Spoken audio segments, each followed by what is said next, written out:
वजीर बराए खारजा यानी शाह महमूद कुरैशी, वजीर दाखिला उन्हें बुलाया गया और दोनों वजारतों के आला अफसरों को बुलाया गया है, जहां पर जम्मू कश्मीर समेत भारत के साथ किस तरीके से आगे बढ़ा जाए, सूरत हाल क्या कुछ है, इस पर तबादले ख्याल जो है वो किया जाएगा। नंबर 1 जी, तो उस एतबार से ये जो आज की मीटिंग है ये इंतहाई अहम मानी जा रही है। और कल ही पाकिस्तानी काबीना की तरफ से एक फैसला लिया गया था जिसमें ये कहा गया था कि भारत के साथ ताल्लुकात, तिजारती ताल्लुकात बेहतर बनाने और दीगर अमूर जो भारत के साथ है उस पर किस तरीके से आगे बढ़ना है, एक कैबिनेट सब कमेटी बनाई जाएगी। लेकिन उसमें कौन होंगे उस सिलसिले में अभी तक नामों का ऐलान जो है वो नहीं किया गया है। और माना जा रहा है कि आज जब शाह महमूद कुरैशी, इमरान खान, वज़ीर दाखिला पाकिस्तान चलेंगे, काबीना के उज़रा बैठेंगे पाकिस्तान के अंदर, तो जरूर उस कमेटी के अंदर भी जो बनाई जाएगी उसमें कुछ नामों का ऐलान जो है वो आज किया जा सकता है। तो आज का दिन एक बार फिर सुर्खियों में इमरान खान रह सकते हैं, क्योंकि बड़ा मामला आसिफ आपको याद होगा और हमारे नाज़रीन को याद होगा, बहुत ज्यादा उम्मीदें बरसगीर के लोगों की ये थी कि जब पाकिस्तान ने ये कहा था कि हम कपास और चीनी को भारत से भी बरामद करेंगे और इस सिलसिले में जब एक्सपोर्ट करने की बात सामने आई थी तो ये कहा गया, लगाई जा रही थी कि जब दिल्ली कमेटी ने पाकिस्तान की ये रिपोर्ट दी थी, जो एक्सपोर्ट कमेटी है, उन्होंने कहा था कि हाँ हमने अगर लेते हैं तो इससे फायदा बहुत ज्यादा जी होगा, क्या कहते हैं जी, पाकिस्तान की मईशत को फायदा होगा। लेकिन बाद में जो शाम को मीटिंग के अंदर फैसला हुआ उसमें कहा गया कि नहीं जी, नहीं लिया जाएगा। उससे पाकिस्तान के अंदर क्रेडिबिलिटी जो है वो इमरान खान की थोड़ी सी ऑकवर्ड हो रही है। वो इसलिए क्योंकि दिल्ली कमेटी की जो रिपोर्ट थी जी, बहसी वजीर के भी, क्योंकि वो इंडस्ट्रीज, सनत और हिरफत, इंडस्ट्री कॉमर्स के मिनिस्टर है वहां पर, और उन्होंने जो कैबिनेट के लिए नोट गया था उसे अप्रूव किया था, लेकिन उसके बावजूद भी काबीना ने उसे नामंजूर किया। तो ये बड़ा जो था ये मसला था, इसको लेकर इंटरनेशनल ओपिनियन मेकर जो है इसको सही नहीं समझा, कहा कि एक मुल्क के वजीर आजम एक फैसला ले रहे हैं, आगे बढ़ने की कोशिश कर रहे हैं, लेकिन रुकावटें हायल की जा रही हैं उसके फैसले को करने के हवाले से। मैंने लगातार देखा जो सोशल मीडिया पर ब्लॉग्स लिखते हैं या पोस्ट डालते हैं और काफी क्रिटिक होते हैं, एनालिस्ट होते हैं, पूरे अमल को सही नहीं माना था। और शायद यही वजह है कि पाकिस्तान पर एक तो वो थिंक टैंक का दबाव भी है और दूसरी खबर ये भी आ रही है दराया से कि यूएई जो है, जिन्होंने एक मेजर रोल प्ले किया भारत और पाकिस्तान को एक लाने में, अगर दोनों मुल्क नहीं जी ऐसा कुछ नहीं है, जाती फैसला है, लेकिन ट्रैक 2 पर कहीं ना कहीं उनका रोल जो है वो दिख रहा है और डायरेक्टली मानिए तो अमेरिका को रोल इसमें दिख रहा है। तो उनकी बरहमी रात देर गई आई है और उन्होंने जरूर जो हमारे पास जराया है वो ये कह रहे हैं कि तरफ से बाज़ाब्ता तौर पर पाकिस्तान के अंदर इमरान खान तक ये पैगाम पहुंचाया गया कि शायद ये सही सिमत में डिसीजन नहीं है, इसलिए आप इसको दूसरे तरीके से तो इस क्या इसका ये मतलब समझा जाए कि अवाम का, मीडिया का, या फिर, लेकिन उम्मीद करें कि आज जुम्मतुल मुबारक है, गुड फ्राइडे भी है, तो एक अच्छा डिसीजन पाकिस्तान से हो जो सिर्फ बरसगीर के लिए अच्छा ना हो बल्कि जम्मू कश्मीर के खाने अमन के लिए भी एक अच्छा फैसला है। तो इशफाक, क्या इसका मतलब ये समझा जाए कि बैनुल अक़वामी दबाव भी हो सकता है, या फिर मीडिया, अवाम या पाकिस्तान के इमरान खान की खुद काबीना कहीं ना कहीं जो कॉन्ट्रडिक्शन था दोनों तरह के बयानों में उसने मजबूर किया है, कुछ घंटों के अंदर हो सकता है कोई बड़ा फैसला मुतवक्का हो? देखिए, उम्मीद तो हम यही कर रहे हैं कि अमन को मौका दिया जाए और अमन के लिए दरवाजे खोले जाए दोनों तरफ से, भारत की तरफ से भी, पाकिस्तान की तरफ, ताकि जम्मू कश्मीर की सरहदों पर जो लोग रह रहे हैं वो चैन की जिंदगी करे और बरसगीर के अंदर जो है एक नई फिजा कायम हो। क्योंकि आपको याद होगा कि जब ये बातचीत चल ही रही थी कि तिजारत होगी तो अमेरिका के सफीर ने क्या, अफगानिस्तान के सफीर ने क्या बयान दिया, उन्होंने कहा जी हम दिल खोल के इसकी हिमायत करते हैं और दुआ करते हैं कि ये अमल तेजी के साथ आगे बढ़े। और वजाहत में उन्होंने कहा कि देखिए हम भारत के साथ तिजारत करते हैं, लेकिन जब भारत और पाकिस्तान का रिश्ता बेहतर होगा तो हमारा तिजारत और आसान होगा, क्योंकि वाघा सरहद से हम जो तिजारत करते हैं वो कहीं ना कहीं आसान हो जाएगा हमारे लिए। तो ये दोनों मुल्कों का इफेक्ट अफगानिस्तान पर भी है, ये दोनों मुल्कों के रिश्ते बेहतर हो गए तो ईरान के साथ भी आपके रिश्ते जो है वो बेहतर हो सकते हैं, तिजारत काफी ज्यादा तेज हो सकती है। उस ओपिनियन से भी अगर आप देखेंगे तो मुख्तलिफ मुल्क जो है वो अपने अपने तरीके से कोशिश कर रहे हैं। मैंने बेपर्दा मुज़ाकरातें हुई है, दर जी। पर्दा सफारतकारी हुई है। हो सकता है उसी का ये असर हो कि रात को एक फैसला लिया गया और रात रात में ही ये फैसला कहना कि सब कमेटी बनाई जाए और इस वक्त का इजलास जो पाकिस्तान पर बुलाया गया है, लेट अस होप तो उसमें कोई पॉजिटिव बात था। बहुत बहुत शुक्रिया तफसीलात फराहम करने के लिए। इशफाक गौहर हमारे साथ थे। और भारत और पाकिस्तान के दरमियान ताल्लुकात बेहतर हो सकते हैं, अभी भी थोड़ी सी उम्मीद नजर आ रही है, क्योंकि इमरान खान की तरफ से पाकिस्तान के अंदर जो इजलास से तलब किया गया, वजारत खारजा के जो मुतल्लिका अहदेदारान हैं, खुद वज़ीर खारजा शाह महमूद कुरैशी इस इजलास में मौजूद हैं। और जो कल फैसला लिया गया था काबीना ने, उससे पहले जो ईसीसी ने मंजूरी दी थी भारत और पाकिस्तान के दरमियान चीनी, कपास या धागे की खरीदारी को मंजूरी दी थी, जून के महीने से ये ट्रेड शुरू होना था। लेकिन उन सब के बीच में कल काबीना के इजलास के दौरान जब ये तजवीज़ पहुंची थी, समरी पहुंची थी, उसे मुस्तरद कर दिया गया था। आज इस पर बताया जा रहा, हमारे जराए बता रहे हैं कि इस वक्त दोबारा इस पर बातचीत चल रही है। बढ़ते आगे बात अब जम्मू कश्मीर की, दोबारा जनूबी कश्मीर के पुलवामा की सूरत हाल आपको बताते हैं, जहां पर काकापुरा पुलवामा में सिक्योरिटी फोर्सेज का सर्च ऑपरेशन इस वक्त भी जारी है और 3 मिलिटेंटों के हलाक होने की इतलात अभी तक मौसूल हो रही है। झड़प में 3 मिलिटेंट हलाक हुए हैं, पुलिस ने ये जानकारी दी है। और यह भी बताया जाता है कि नौगाम में कल जो हमला हुआ था बीजेपी लीडर पर, उनके मुहाफिज पर, उनके घर पर मारे गए मिलिटेंट नौगाम हमले में मुलव्विस थे। पुलिस का ये बयान जो अब से थोड़ी देर पहले सामने आया है। जिला पुलवामा के अंदर जब से एनकाउंटर स्टार्ट हुआ था तो उसके वक्त ही इंटरनेट खदमात मुअत्तल कर दी गई थी। तो दूसरी तरफ इस वक्त यहाँ पर सूरत हाल ये भी है, जो इतलात मौसूल हो रही है पुलवामा के अंदर, जहां पर एनकाउंटर शुरू होते ही उसके बाद आज सुबह अमन कानून की सूरत हाल को भी खराब करने की कोशिशें जरूर हुई। 3 मिलिटेंट हलाक हुए। इन सब के बीच में झड़पें होने की भी इतलात मौसूल हुई हैं। पुलिस ने ताकत का इस्तेमाल किया है, सिक्योरिटी फोर्सेज ने ताकत का इस्तेमाल किया है। पथराव सिक्योरिटी फोर्सेज पर हो रहा था और इस बीच इशरत जान और उनके साथ साथ मोहम्मद डार, ये दोनों संबूरा त्राल के रहने वाले हैं, संबूरा पुलवामा के रहने वाले हैं, जिनके जख्मी होने की इतलात मौसूल हुई हैं। एनकाउंटर साइट के नजदीक जहां पर झड़पें हुई हैं, एनकाउंटर के मकाम पर इस तरह की इतलात मौसूल हुई हैं। लेकिन इस वक्त जो खबर आ रही है कि यहां पर झड़पें जरूर हो रही हैं, मगर इन सब के बीच में किसी तरीके से हालात खराब ना हो उस पर भी नजर रखी जा रही है। सिक्योरिटी फोर्सेज की तरफ से पथराव हुआ, सिक्योरिटी फोर्सेज पर जवाबी कार्रवाई की गई और इस कार्रवाई के दौरान अब तक 2 आम शहरियों के जख्मी होने की इतलात मौसूल हुई हैं। आपको बताते चलें कि सिक्योरिटी फोर्सेज के साथ झड़प में 3 मिलिटेंट हलाक हो चुके हैं। मारे गए तीनों मिलिटेंट नौगाम हमले में मुलव्विस थे और मकामी बताए जाते हैं, जो सिक्योरिटी फोर्सेज को जानकारी मिली थी। और पुलिस ने इसके बाद अब थोड़ी देर पहले वजाहती बयान भी जारी कर दिया। इधर जिला पुलवामा के अंदर इंटरनेट खिदमात पिछले 12 से 13 घंटे बीत चुके हैं, लेकिन मुअत्तल रखी गई हैं ताकि अफवाहों से बचा जाए, कोई नुकसान किसी को ना उठाना पड़े। इन सब के बीच में फिलहाल इंटरनेट खिदमात बंद रखी गई हैं।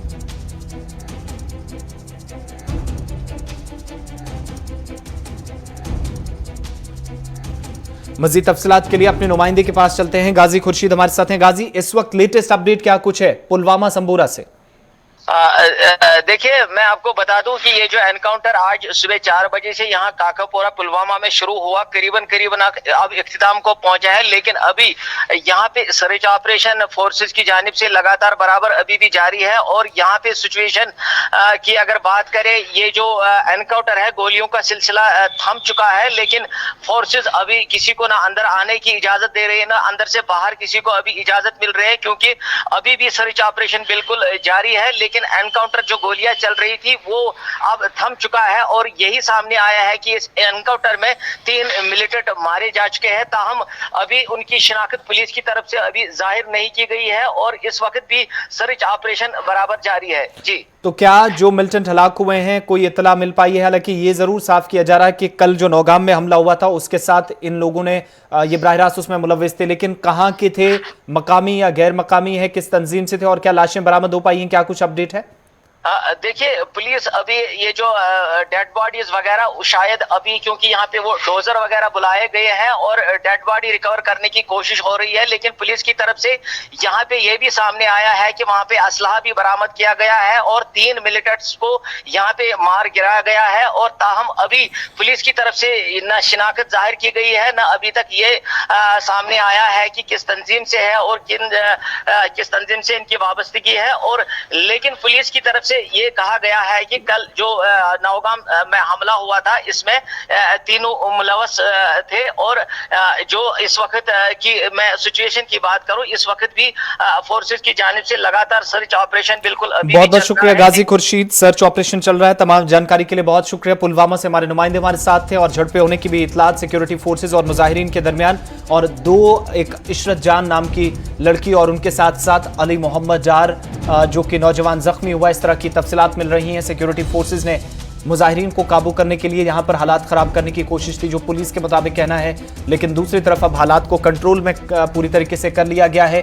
अमन कानून की सूरत हाल मजीद खराब न हो, इसके लिए इकदाम किए जा रहे हैं। सिक्योरिटी काफी ज्यादा सख्त है, पैरा मजीद बढ़ा दिया गया है, और इस बीच 2 लोगों के जख्मी होने की इतलात सिक्योरिटी फोर्सेज की कार्रवाई में जान ताकत का इस्तेमाल किया गया है। हालांकि पथराव हुआ सिक्योरिटी फोर्सेज पर इस एनकाउंटर के मकाम पर, और उसके बाद जवाबी कार्रवाई में जो शेल्स लगे हैं या इस तरह की इतलात मौसूल हो रही हैं कि 2 लोग जख्मी हुए हैं, लेकिन मारे गए 3 मिलिटेंटों की लाशें अभी तक बरामद नहीं हो पाई हैं। नौगाम हमले से इनका ताल्लुक बताया जाता है, जो कल मिलिटेंटों ने हमला किया था उससे इन लोगों का बराह रास्त ताल्लुक है, इस तरह की इतलात पुलिस दे रही है।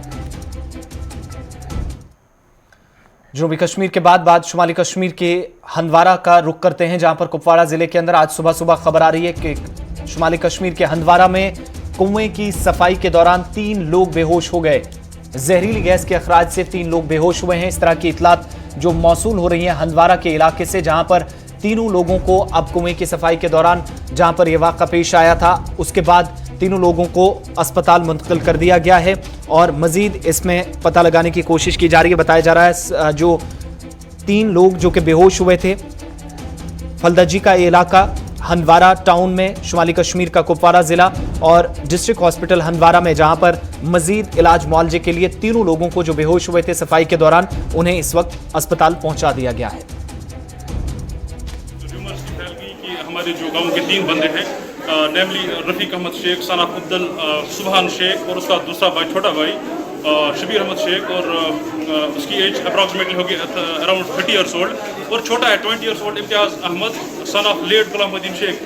सुनने में यही आया कि जब हम स्पॉट पे पहुंचे तो ये ट्रंच जो था नॉन फंक्शनल था, नया बनाया था इन्होंने, उसको पता नहीं यहाँ शटरिंग खोलने के लिए गए थे या सफाई करने के लिए गए थे, वो भी सामने नहीं आया क्या करने के लिए गए थे। लेकिन अभी फिर एक जो गया था due to suffocation, oxygen available नहीं था तो वो अनकॉन्शियस पड़ गया, तो दूसरा बचाने के लिए गया वो भी अनकॉन्शियस हुआ, तीसरा गया, तो साइमल्टेनियसली तीनों को हमने रेस्क्यू करने की कोशिश की। I humbly wholeheartedly salute the youth of Arpora. उन्होंने इमीडिएटली स्वंग इनटू एक्शन, उन्होंने उनको इवैक्यूएट किया, रेस्क्यू किया, and we without wasting any time हमने उनको डिस्ट्रिक्ट हॉस्पिटल हंदवारा में हॉस्पिटलाइज किया। अभी जबकि डॉक्टर एजाज साहब बात कर रहे थे, clinically they all are stable, तीनों स्टेबल है। अभी देखना होगा कि मजीद क्या होगा। We pray to the almighty Allah की wish them speedy recovery and hope for the best. ये जी 3 पेशेंट हमें आए हैं अभी वारपोरा से, तो इनकी हिस्ट्री है कि ये कोई ट्रंच साफ कर रहे थे, तो वो ट्रंच बिल्कुल डीप था, खुशक था, तो उनमें इनको कुछ सांस लेने की फिर प्रॉब्लम हो गई है, सांस लेने में दिक्कत हो गई है, तो इनको हाइपोक्सिया हुआ, जिसे हम मेडिकल टर्म में हाइपोक्सिया कहते हैं, तो इनको इसमें हाइपोक्सिया हुआ है। 2 उसमें उतर गए थे, तो तीसरा फिर बचाने गया तो उसको भी कुछ हो गया। तो ऐसा होता है जो कोई मतलब डीप हो, जैसे कुआं हो, कुछ ट्रंच डीप हो, तो उसमें वो ऑक्सीजन की प्रॉब्लम होती रहती है। अब हम इनको एसेस कर रहे हैं, ट्रीटमेंट कर रहे हैं, क्लिनिकली स्टेबल है, ऑक्सीजन पे है, एक ट्रामा रूम में, एक ऑक्सीजन में, एक को सीटी के लिए भेजा है, लेकिन अभी हमारे डॉक्टर साहब कह रहे हैं कि क्लिनिकली ये स्टेबल है। उनकी क्लिनिक स्टेबल है? हाँ जी, बिल्कुल स्टेबल है। कांग्रेस लीडर मनीष तिवारी ने भारतीय जनता पार्टी पर वादा खिलाफी का इल्जाम आयद किया है। असम में इंतखाबी रैलियों के दौरान बीजेपी के वादों को मनीष तिवारी ने महज एक इंतखाबी स्टंट और झूठा वादा करार देते हुए इल्जाम लगाया कि बीजेपी ने साल 2015 में जम्मू कश्मीर में भी पीडीपी के साथ हुकूमत बनाते वक्त अवाम के साथ वादा किया था, जो 5 अगस्त 2019 को बिलाखिर तोड़ दिया गया। गृह मंत्री ये जरूर कहते हैं कि 370 में और 371 में फर्क है, पर मैं आपको बताना चाहता हूं ये वही पार्टी है 1 मार्च 2015 को जम्मू कश्मीर में इन्होंने पीडीपी के साथ एक एजेंडा ऑफ अलायंस साइन किया, और उस एजेंडा ऑफ अलायंस में सबसे प्रथम बिंदु ये था कि हम जो विशेष संवैधानिक दर्जा जम्मू कश्मीर को दिया गया है उसको बरकरार रखेंगे। ये 1 मार्च 2015 को भारतीय जनता पार्टी ने लिखित में जम्मू कश्मीर के लोगों के साथ वायदा किया था और 5 अगस्त 2019 को उस वायदे को पूरी तरह से कुचल के रखा।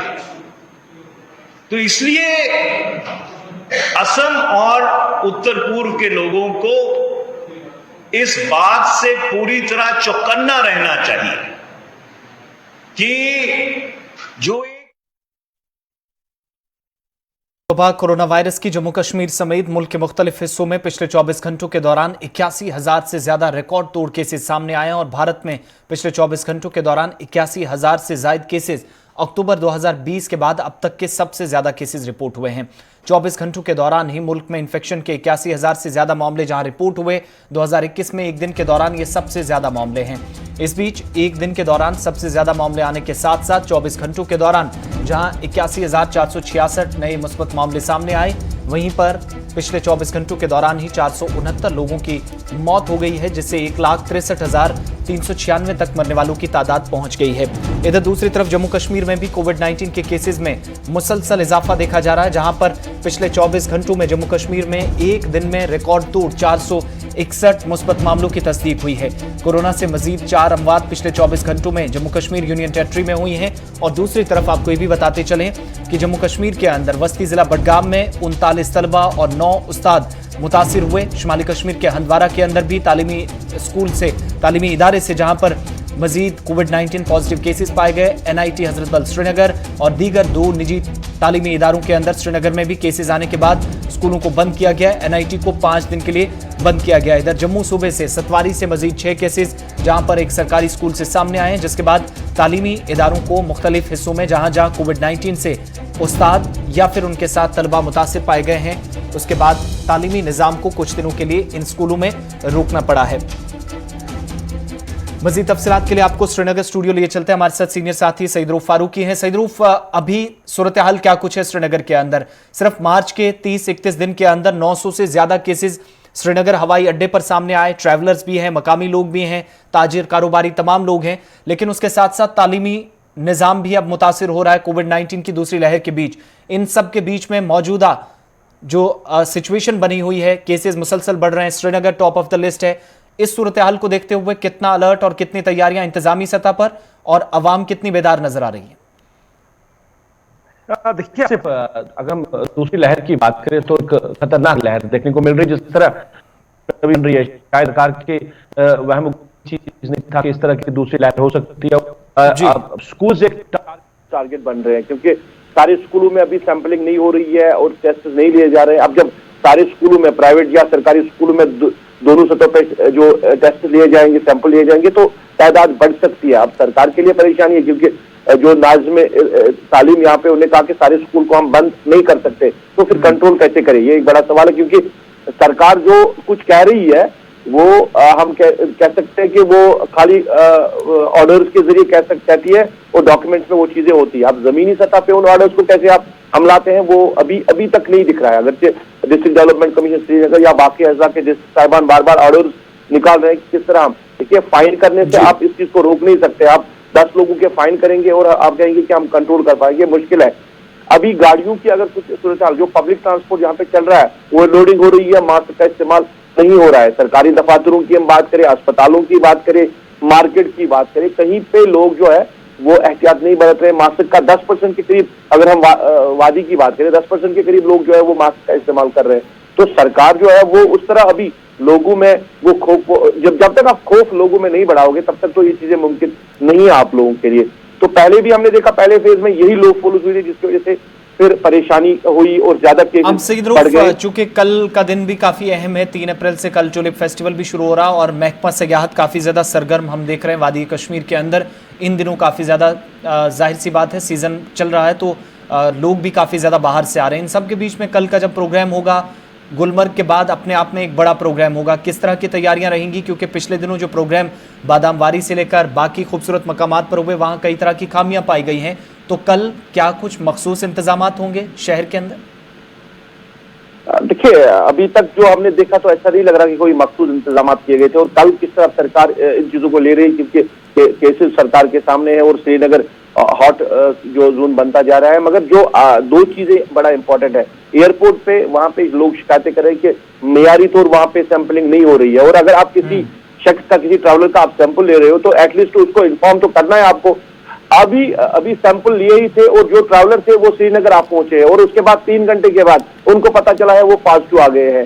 तो अब एयरपोर्ट पे अगर आप रेस्ट्रिक्शन लगाएंगे, रेस्ट्रिक्ट करेंगे ट्रैवलर्स को, और वहां पे उनको रोक लेंगे, वहां पे जांच अच्छी तरह होगी, या बाय रोड जो लोग आ रहे हैं लखनपुर में, इस तरह जो लोगों को यहाँ पे आ रहे हैं उनको रेस्ट्रिक्ट किया जाएगा, उनकी सैंपलिंग दी जाएगी, तो कहीं ना कहीं रोक सकता है। अब ट्रैवलर यहाँ से एयरपोर्ट से श्रीनगर चला गया, 3 घंटे के बाद उसको इन्फॉर्म किया गया कि भाई आप पॉजिटिव आ गए हैं, अगर यहाँ रोक ली तो शायद वैसी सिचुएशन नहीं होती है। सरकार अभी उस तरह की सीरियसनेस नहीं है। अब कल फेस्टिवल यहाँ मना रहे हैं, टूरिज्म भी प्रायोरिटी है सरकार की, पैसा भी इस पे बहुत ज्यादा खर्च हो रहा है। अब प्रायोरिटी को मद्देनजर रखते हुए सरकार किस तरह का इंतजाम करेगी टूरिस्ट फेस्टिवल के हवाले से, बड़ा चैलेंज होगा। एक आखिरी चीज, चूंकि कल डिप्टी कमिश्नर के मुताबिक गुज़श्ता रोज जो बीता है 45 साल जिनकी उम्र है या इससे ऊपर जिनकी उम्र है उनको वैक्सीनेशन का हिस्सा भी अब बनाया जाएगा, तो क्या ये प्रोग्राम बाकायदा शुरू हो चुका है कल से? बिल्कुल, प्रोग्राम तो शुरू हो चुका है। इसमें कई अब सरकार के जो माइंड में था, क्या सारे लोग अस्पताल पहुंच पाएंगे या लोगों के घरों तक भी वैक्सीनेशन दी जाएगी, इसके लिए अब कहीं ना कहीं लोगों में कंफ्यूजन है। मगर यहाँ पे आसिफ एक बड़ा सवाल यह है कि जो लोग अभी कर रहे हैं कि अगर सरकार ने स्कूल खोले थे तो प्रायोरिटी बच्चों को बनाना चाहिए था पहले वैक्सीन करने के हवाले से। जब भी आप स्कूल खोलने का माइंड आपने बना लिया, आपको वैक्सीनेशन पहले स्कूलों में बच्चों को देना चाहिए था, क्योंकि फिर इम्यूनिटी बढ़ सकती थी, उनके बच्चे बच भी सकते थे, कोविड से दूर भी रह सकते। स्कूलों में प्रोसेस को पहले शुरू करने की डिमांड जो है वो जोर पकड़ रही है, और सरकार ने अभी इस हवाले से कोई फैसला नहीं लिया कि क्या स्कूलों में पहले किया जाएगा। अभी 45 साल की उम्र में जो लोग हैं उनको किया जाएगा, उनको अस्पताल जाएंगे उनको किया जाएगा, या जो बीमार है मुख्तलिफ बीमारियों में जो लोग इन्वॉल्व है उनको किया जाएगा। स्कूलों के हवाले से बड़ी डिमांड बढ़। बहुत बहुत शुक्रिया सईद रऊफ श्रीनगर से हमारे साथ रहने के लिए और बताने के लिए कि मौजूदा सूरत हाल क्या है। और चलते चलते आपको बताएं कि लेफ्टिनेंट गवर्नर इंतजामिया की तरफ से एक और अहम फैसला लिया गया है, जहां पर लेफ्टिनेंट गवर्नर की जानिब से बरवक्त वागुजारी की मंजूरी से मरकज के जेर इंतजाम इलाके में तरक्की की रफ्तार तेज तर हो जाएगी। और पार्लियामेंट ने हाल ही में जम्मू कश्मीर के लिए 1,08,621 करोड़ रुपए के बजट को मंजूरी दी थी। बजट में 39,817 करोड़ रुपए सरमाई अखराजात और 67,804 करोड़ रुपए के महसूलात को शामिल किया गया था। हुकूमत की जानिब से मई के इख्ताम से कबल टेंडर के अमल को मुकम्मल कर लेने के लिए सख्त हिदायत दी गई थी, ताकि रियासत में तरक्याती कामों में कोई रुकावट पेश ना आए। तमाम महकमों को फंड्स की रकम ऑनलाइन तरीकाकार के जरिए फराहम की जाएगी, जबकि सभी दफातर को पेशरफ से मुतल्लिक रिपोर्ट हर माह दाखिल करना होगी। एक्सपेंडिचर की रफ्तार को यकसा रखने के मकसद से के तहत माली साल के आखिरी सहमाही में 30% से ज्यादा रकम खर्च करने पर रोक लगाई गई है, ताकि माली साल के इख्ताम में अखराजात के लोड को कम किया जा सके। वाज़ेह रहे कि गुज़श्ता 25 मार्च को लेफ्टिनेंट गवर्नर मनोज सिन्हा ने प्रेस कॉन्फ्रेंस से भी खिताब करते हुए बताया था कि मरकजी हुकूमत की जानिब से जम्मू कश्मीर के लिए सबसे ज्यादा बजट को इस बार मंजूरी दे दी गई है। खबरों के इस बुलेटिन में फिलहाल इतना ही। गुलिस्तान न्यूज पर खबरों का सिलसिला जारी है।